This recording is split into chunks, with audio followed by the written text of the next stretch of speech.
Muy buenas tardes, le damos la bienvenida a este corte informativo con lo más relevante acontecido en el Poder Judicial de la Federación. Agradezco a Eusiris Rostro su interpretación en lengua de señas mexicana. Comenzamos.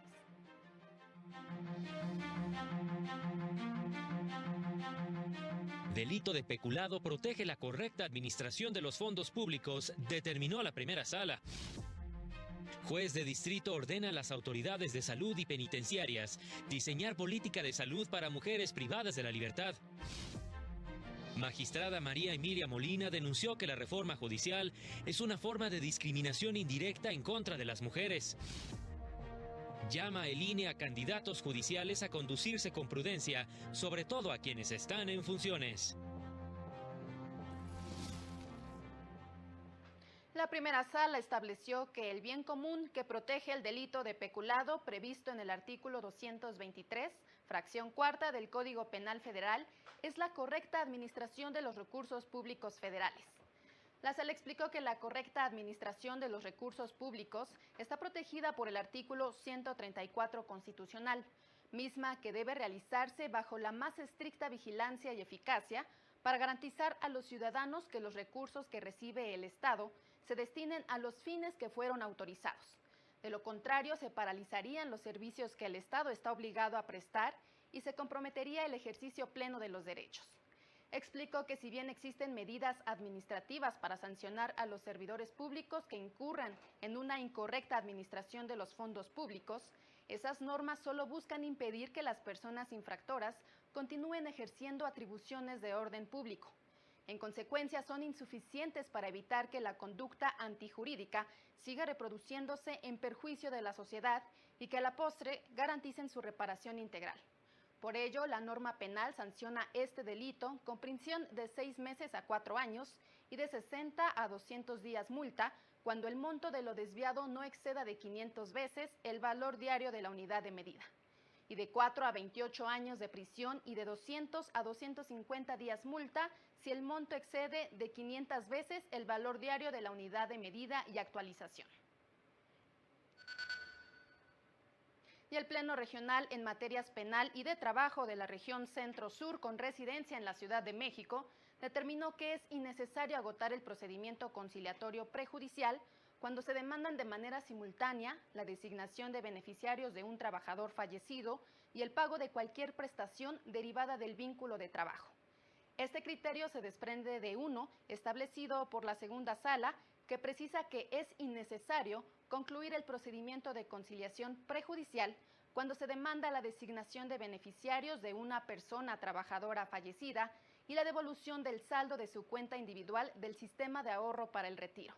Criterio en el que determinó que el artículo 685 ter, fracción segunda, de la Ley Federal del Trabajo, exceptúa de agotar dicha instancia conciliatoria cuando se trate de conflictos relacionados con la designación de beneficiarios de un trabajador fallecido, lo que incluye tanto la solicitud de declaración como el pago de las prestaciones laborales, ya que ambas constituyen una unidad.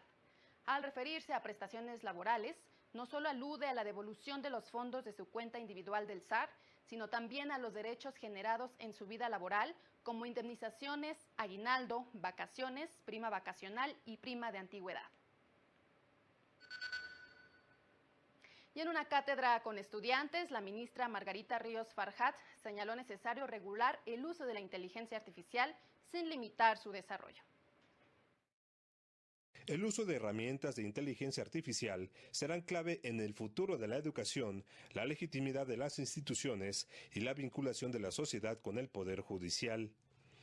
Así lo señaló la ministra Ana Margarita Ríos Farjat durante la inauguración de la Cátedra de Derechos Humanos en el Tecnológico de Monterrey, Campus Ciudad de México, lugar donde destacó la importancia de la herramienta de inteligencia artificial llamada Sor Juana, que desarrolló su ponencia para conocer las sentencias. Yo estoy convencida que el futuro de la educación, el futuro de la legitimación de la legitimidad de las instituciones, el futuro institucional, el futuro de la vinculación de la sociedad con el Poder Judicial y para vivir una vida plena de derecho constitucional y vincularlo con el estudiantado, es utilizando también herramientas de inteligencia artificial. La ministra Ríos Farjat aseguró que será necesario regular el uso de la inteligencia artificial para aminorar los riesgos, pero sin restringir su desarrollo. Si no, corremos el riesgo de regularla tanto que no nos sirva o la podemos matar.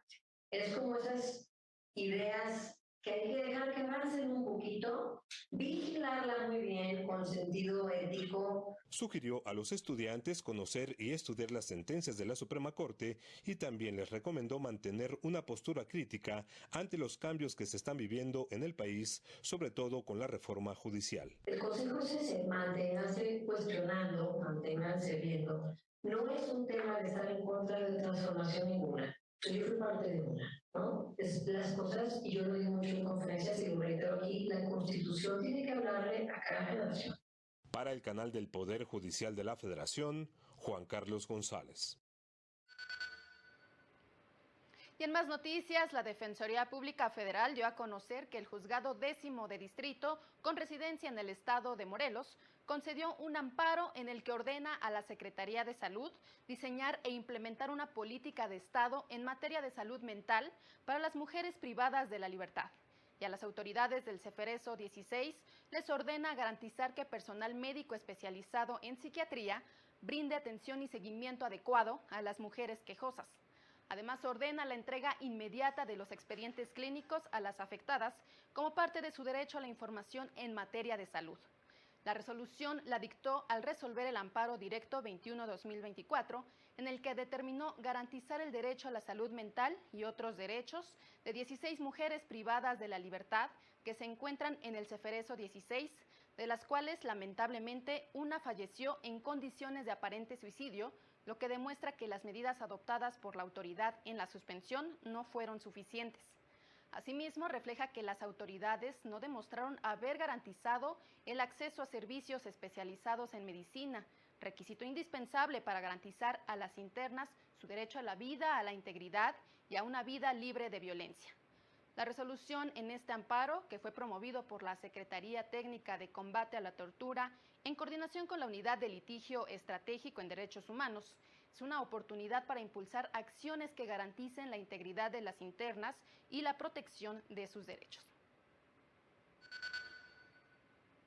Ahora vamos con mi compañero Juan Carlos González, quien se encuentra en las instalaciones de la Universidad Iberoamericana, en donde el ministro Juan Luis González Alcántara Carrancá ofreció una conferencia en el marco del seminario La Suprema Corte a través de sus sentencias.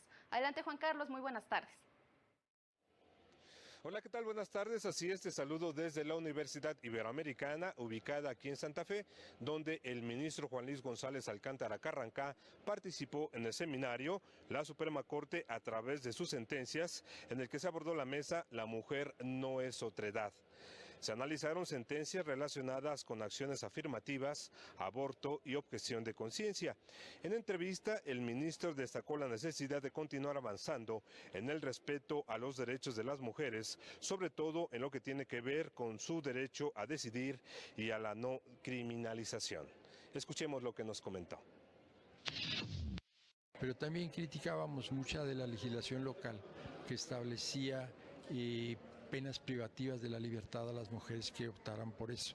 Y el otro tema que tratamos es la objeción de conciencia de los servidores del sector salud, es decir, del personal sanitario, que tiene ciertos límites y analizamos esos temas con los alumnos. Sabemos que son temas muy delicados, siempre temas muy polémicos, pero sobre todo venimos a traerles una visión de las sesiones de la Corte, las discusiones que se dan y a transmitirles, bueno, qué está haciendo el máximo tribunal con asuntos que le tocan y que le competen y que privilegian a todo el pueblo. El ministro González Alcántara Carrancá dijo que es importante que las mujeres conozcan estas sentencias que reconocen sus derechos, sobre todo en este contexto del 8 de marzo, el Día Internacional de la Mujer. Es la información que tenemos. Muchas gracias, Juan Carlos, por la información y continuamos con más noticias después de esta breve pausa.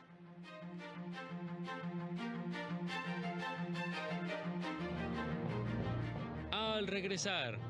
Reconocen sentencia de tribunal colegiado que condenó a militares por la ejecución extrajudicial de 12 estudiantes.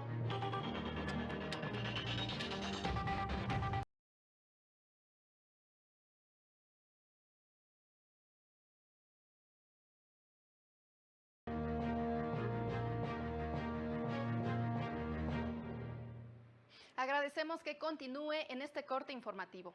La magistrada María Emilia Molina de la Puente, presidenta de la Asociación Mexicana de Juzgadoras, denunció la violencia sistemática y la discriminación de género que enfrentan las mujeres juzgadoras en México. En una audiencia ante la Comisión Interamericana de Derechos Humanos, señaló que en el último año se han registrado más de 400 incidentes de hostigamiento y amenazas contra juezas y magistradas, lo que considera como una estrategia sistemática de intimidación. Este discurso de odio ha servido no solo para legitimar la violencia en nuestra contra, sino también para justificar diferentes ataques y persecuciones desde el Estado contra las mujeres juzgadoras en México y en la región. Señaló que desde el Poder Ejecutivo se ha promovido una narrativa de desprestigio contra las mujeres juzgadoras, acusándolas sin pruebas de corrupción y de ser cómplices del crimen organizado. Incluso la ministra presidenta de la Suprema Corte de Justicia de la Nación, Norma Lucía Piña Hernández, ha sido víctima de ataques directos, como amenazas de muerte y discursos misóginos desde el propio gobierno federal.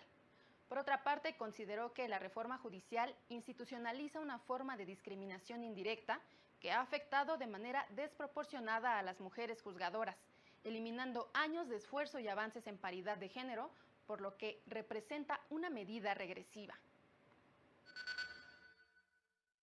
La reforma violó el derecho de las mujeres a acceder y permanecer en la judicatura en igualdad de condiciones. Además, ignoró el mandato de la Convención Belén do Pará, que establece que los estados deben adoptar medidas efectivas para garantizar la igualdad de acceso de las mujeres a funciones públicas y protegerlas de la violencia institucional. Ahora vamos con mi compañero Óscar González, quien dio seguimiento al encuentro organizado por la Asociación Nacional de Abogados de Empresa, en el que se analizaron los derechos de las mujeres. Adelante, Óscar, con tu información. Así es, muchas gracias. Muy buenas tardes para todos. Con gusto en saludarlos efectivamente en un evento en conmemoración de los derechos de la mujer, organizado por la Asociación Nacional de Abogados de Empresa, ANADE. La ministra en retiro, Margarita Luna Ramos, destacó el trabajo realizado por la Suprema Corte de Justicia de la Nación en materia de perspectiva de género y el avance que gracias a ello se ha logrado en beneficio de las mujeres de México. Vamos a ver lo que indicó en este sentido. Pues podríamos pasarnos la mañana completa platicando sobre muchísimos otros casos en los que se aplica la perspectiva de género y donde yo creo que la labor jurisprudencial de la Suprema Corte de Justicia de la Nación y de los tribunales colegiados de circuito ha sido determinante para lograr una igualdad entre hombres y mujeres.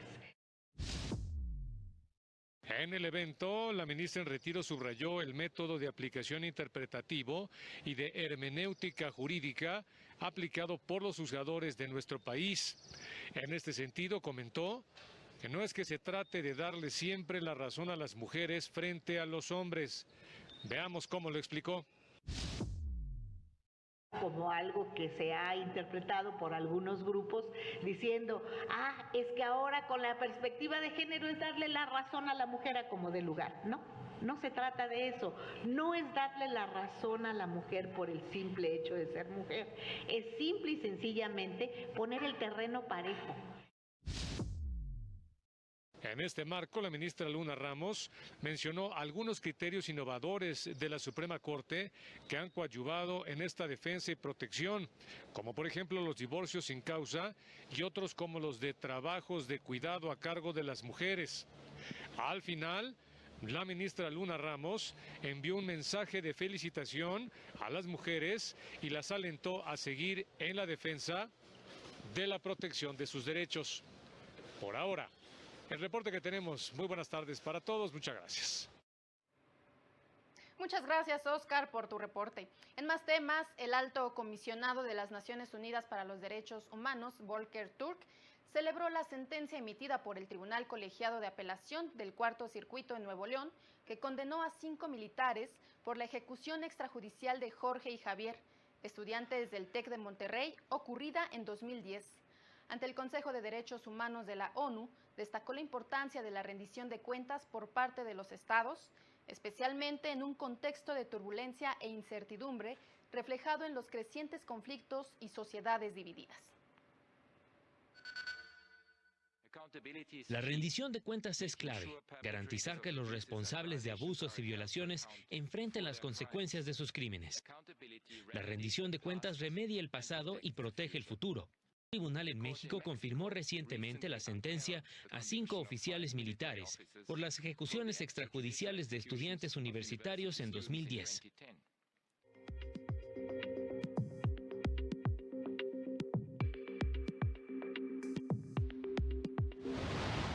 El Instituto Electoral del Estado de México registró una baja participación de mujeres en las convocatorias del Poder Ejecutivo y Legislativo local para la elección judicial de junio próximo.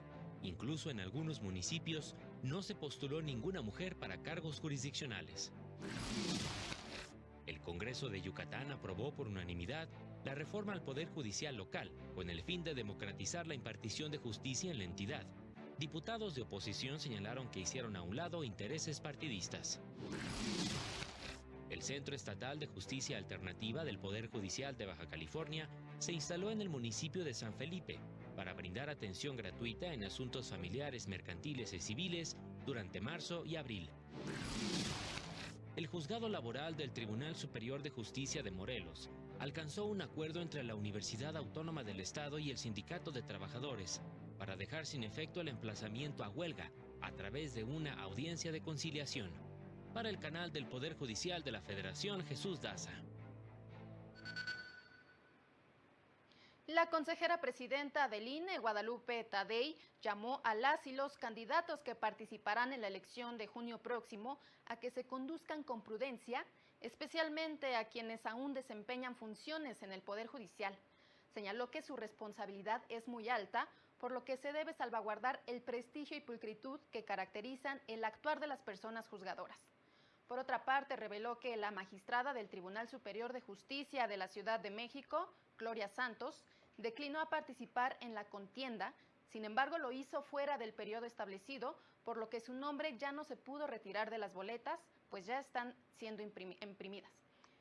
Informó que están a punto de finalizar las listas de candidaturas para el Tribunal de Disciplina Judicial y las 5 salas regionales del Tribunal Electoral, que suman casi 200 nombres.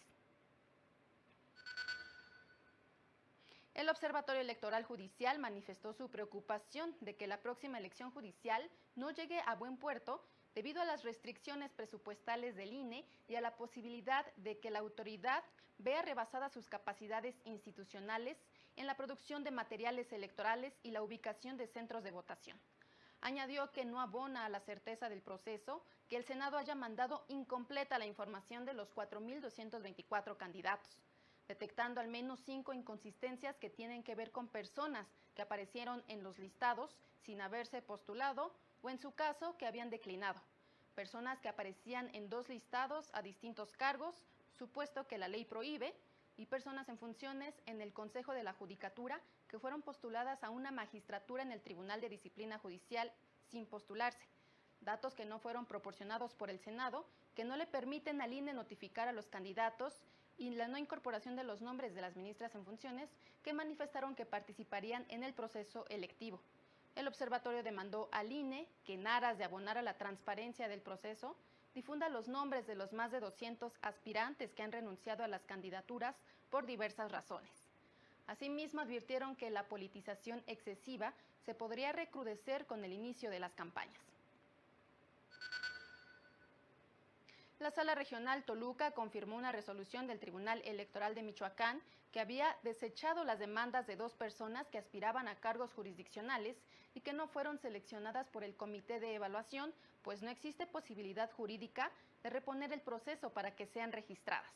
También confirmó otra determinación en la que se declararon como improcedentes las impugnaciones de otras 2 personas que no reunieron los requisitos de idoneidad de acuerdo con la convocatoria publicada, pues la lista definitiva de candidaturas ya fue enviada a las autoridades electorales. Si la impugnación cursa por actos emanados de este comité de evaluación y se han concluido ya las etapas para efecto de determinar la integración de las listas de candidaturas, la realidad es que la línea jurisprudencial que ha fijado la Sala Superior es en el sentido de que existe una inviabilidad de efectos para retrotraer estas fases. Y es momento de hacer una nueva pausa.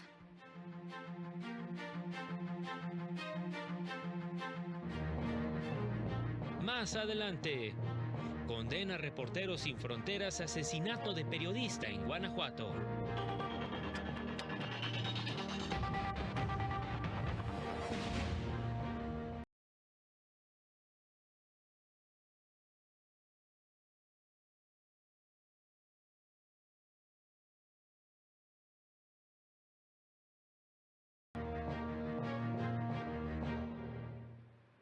La primera elección judicial en Bolivia, primer país del mundo donde se llevó a cabo este ejercicio democrático en 2011, se caracterizó por una poca participación ciudadana y un gran número de votos nulos, debido a la poca confianza en el proceso.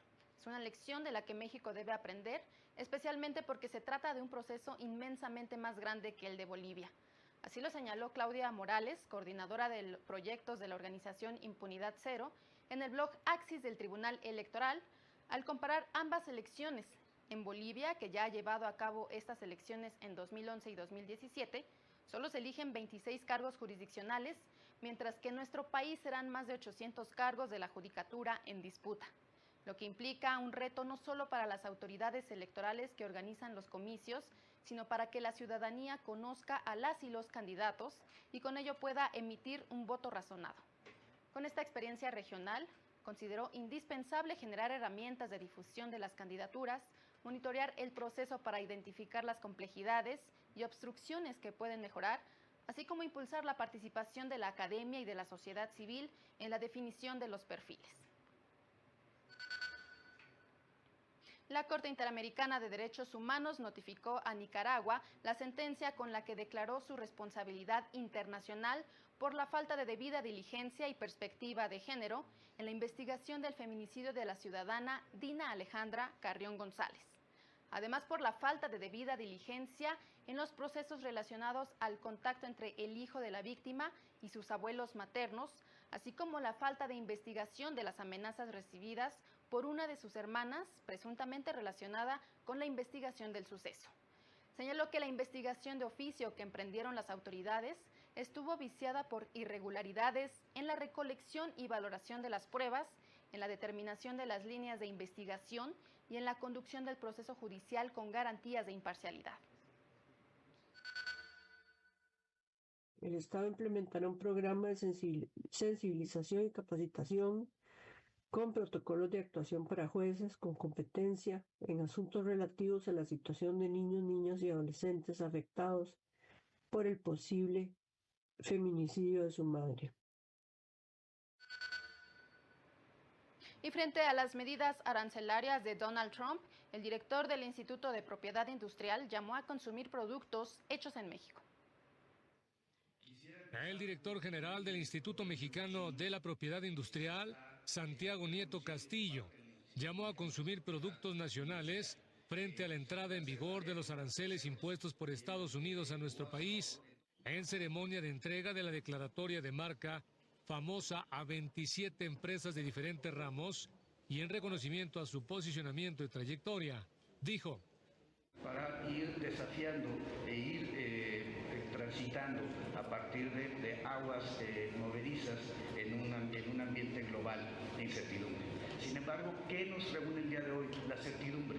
La certidumbre de que las cosas en México se hacen con una alta calidad. La certidumbre de que las empresas mexicanas tienen un reconocimiento no solamente nacional, no solamente entre el público usuario, no solamente entre el público en general, sino también en el ámbito supranacional. El titular del INPI afirmó que pese a estas recientes medidas, México es el socio más importante de la Unión Americana, así como la 12ª economía del mundo. Debe ser el preludio de una estrategia también comercial importante de vinculación donde la Secretaría de Economía jugará un papel relevante.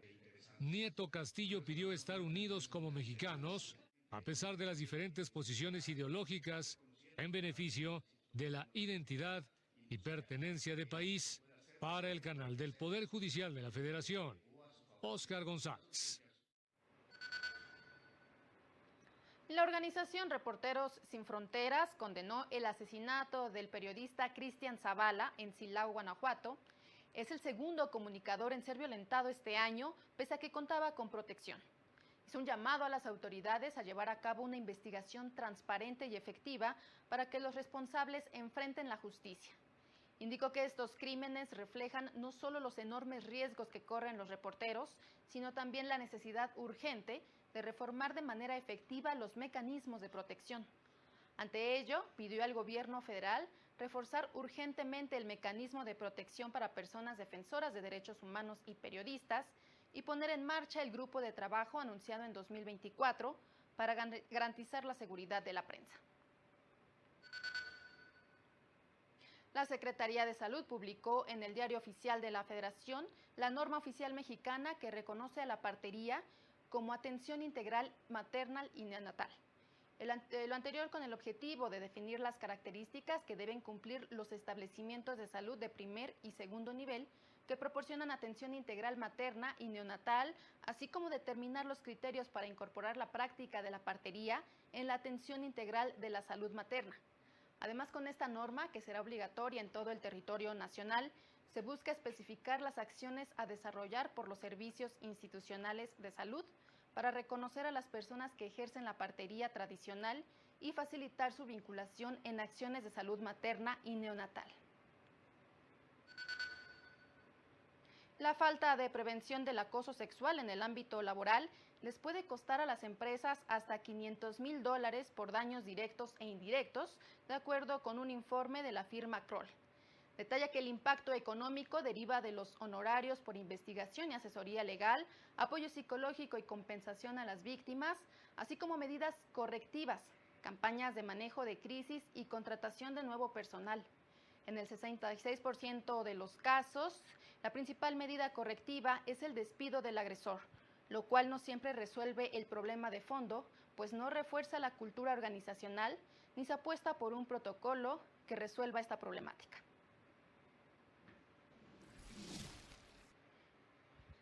Llegamos al final de este espacio informativo. Antes de despedirnos, le invitamos a permanecer en la señal del canal de televisión del Poder Judicial de la Federación.